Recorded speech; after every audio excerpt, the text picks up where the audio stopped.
अध्याय 47 खलनायक योजनाएं भाग 2। जैसा कि उसने पश्चाताप के लक्षण दिखाए, मैंने उसे शेल को एक और कपकेक देने की योजना बनाई। लेकिन बॉक्स खाली था। मुझे यकीन था कि बॉक्स में उनमें से कुछ काफी थे। तब अपराधी स्पष्ट था, मैं आपको इस महीने अब नहीं दूंगा। मेरे शब्दों में शेल को सिर्फ अपनी चुप्पी बनाए रखी गई थी। शेल ने अपने मंगेतर को देखा, जो वर्तमान में अपने विचारों में खो गया था। वह उस प्रतिकारक महिला को घूर रहा था।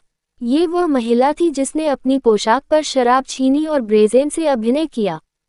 यह एक महिला थी जिसका नाम क्लेरुस्पेला था। उसकी झुंझलाहट के लिए एरान उस महिला को कुछ समय के लिए घूर रहा था। शेल, जो काफी जल्दी बुद्धि वाले थे, ने तुरंत इस कारण को समझा। ये क्राउन प्रिंस की वजह से था, जो क्ली के बगल में बैठा था। एरन को क्राउन प्रिंस से जलन हो रही थी। ये स्पष्ट था कि एरन को उनकी महिला क्ली द्वारा घेर लिया गया था। तुम कहाँ देख रहे हो? शेल के सवाल से एरन को चौंका दिया गया और शेल को देखा। शेल ने क्ली पर इशारा किया और कहा, मुझे लगता है कि आप उस महिला को देख रहे थे।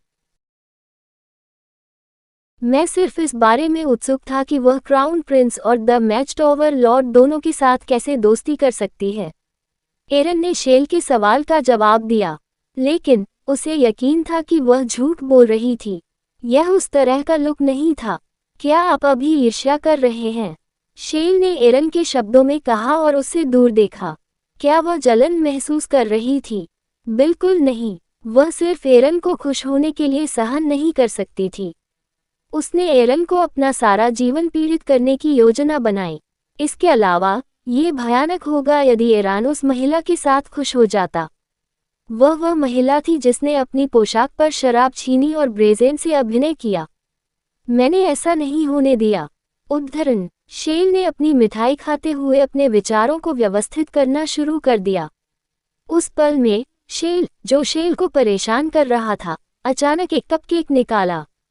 फिर उन्होंने शेल को कपकेक सौंपा।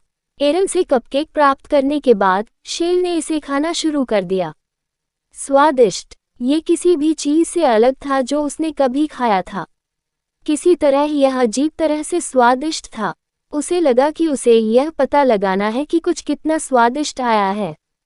इसलिए शेल ने एरान से पूछा, आपने इसे कहाँ पर खरीदा? मैंने इसे खुद बनाया है। उन्होंने ये स्वादिष्ट चीज खुद बनाई। यह अपने जीवन के बाकी हिस्सों के लिए एरन को पीड़ा देने का एक और कारण था। उस समय एरान अचानक खड़ा हो गया। उन्होंने कहा कि उन्हें टॉयलेट में जाना था। किसी चीज के बारे में असहज महसूस करना। शेल को लगा कि उसे एरन का पालन करना है। उसने जल्दी से बॉक्स खोला। एरन छिपा हुआ था। मिठाई को उसके मुंह में भर दिया और चलना शुरू कर दिया। आह, स्वादिष्ट। शेल ने डेसर्ट का स्वाद लेते हुए चले। फिर उसने एरन और क्ले को पाया। यह ऐसा था जैसे वे शेल की पीठ के पीछे एक गुप्त बैठक कर रहे हों। कोई रास्ता नहीं था कि शेल ने इसे किसी का ध्यान नहीं जाने दिया, इसलिए उसने तुरंत उन्हें बाधित कर दिया। फिर उसने एरान का हाथ लिया और बेग को अपनी सीट पर ले जाने की कोशिश की। हालांकि क्ली ने एरन को एक कंगन सौंप दिया। एक कंगन एरन गिरा दिया था। ये बिल्कुल ऐसा नहीं लगता था। शेल ने उस कंगन को पहले कभी नहीं देखा था। क्ली ने एरन को कंगन को सौंपने के लिए एक बहाने के रूप में इस्तेमाल किया। ये स्पष्ट था कि उसने चुपके से उस उपहार को एरन को दिया, जबकि शेल की आंखों से बचने के लिए। शेल ने सोचा कि वे अखाड़े में लौट आए। जब एरान उससे बात कर रहा था, वह पीड़ा में थी। वैसे भी स्थिति थोड़ी खतरनाक हो सकती है। एक दृश्य उसके दिमाग में चमक गया।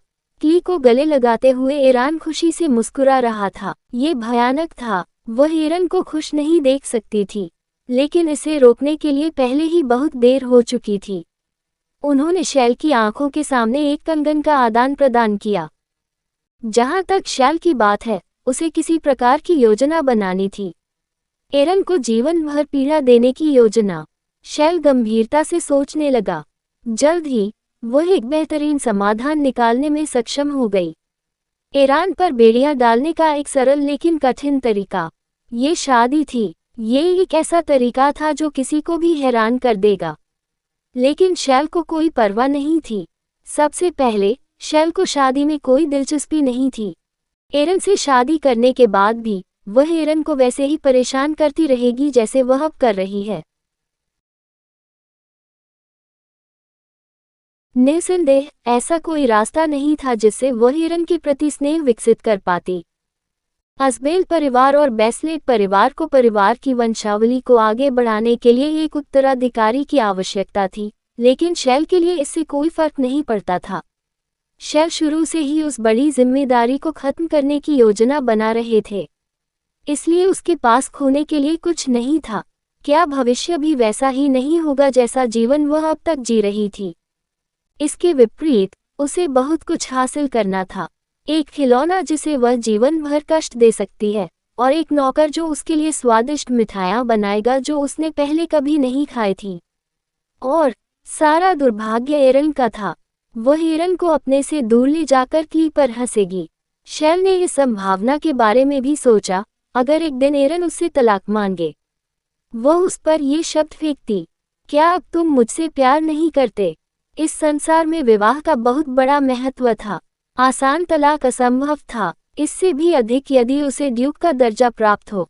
खलनायक रणनीति बनाने लगा। ऑपरेशन का नाम था स्कैम मैरिज। कहानी खत्म, अलविदा।